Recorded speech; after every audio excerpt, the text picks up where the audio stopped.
தாய் தமிழ் உறவுகளுக்கு வணக்கம். பெண் தலைவர் மீண்டும் அதிமுக பாஜக கூட்டணிக்கு திரும்புகின்றார்.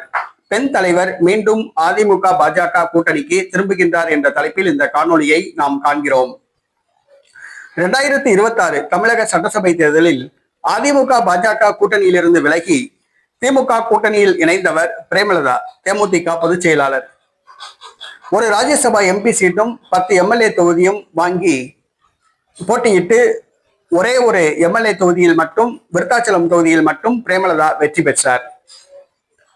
திமுக மீண்டும் ஆட்சியை பிடிக்கும், பெரும்பான்மை கிடைக்காது, தனது தயவால் ஆட்சி அமைக்கும், தங்கள் கட்சிக்கு அமைச்சர் பதவி வாங்கலாம் என்று கனவு கண்டிருந்தார்.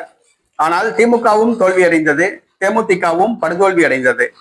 தமிழக வெற்றி கழகம் ஆட்சி அமைத்தது. தமிழக வெற்றி கழக அரசில் பங்கு பெற்ற அமைச்சராகலாம் என்று கருதினார். ஆனால் தமிழக வெற்றி கழகமோ பிரேமலதா ஆதரவை கேட்க வேண்டாம் என்று பிரேமலதாவை கண்டுகொள்ளவில்லை.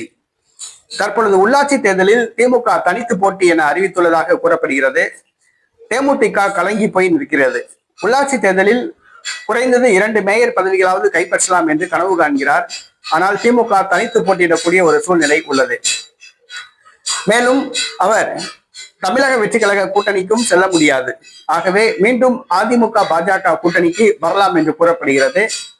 அதிமுக பாஜக கூட்டணியில் இணைந்தால் பாரதிய ஜனதா கட்சியிடம் பேசி தனது தம்பி சுதீஷுக்கு மத்திய அமைச்சர் பதவி வாங்கலாம் என்று பிரேமலதா கணக்கு போடுகிறார். மேலும் 5 மேயர் பதவிகள் கேட்கலாம், குறைந்தது 3 மேயர் பதவிகள் கிடைக்கும் என்று பிரேமலதா கணக்கு போடுகிறார்.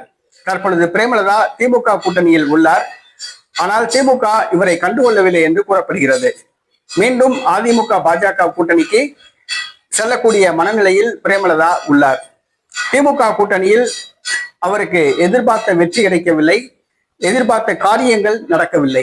அதிமுக பாஜக கூட்டணிக்கு வந்தால் காரியம் சாதிக்கலாம் என்று பிரேமலதா கனவு காண்கிறார். தற்பொழுது அதிமுக பாஜக கூட்டணிக்கு பிரேமலதா வருவார் என்று கூறப்படுகிறது.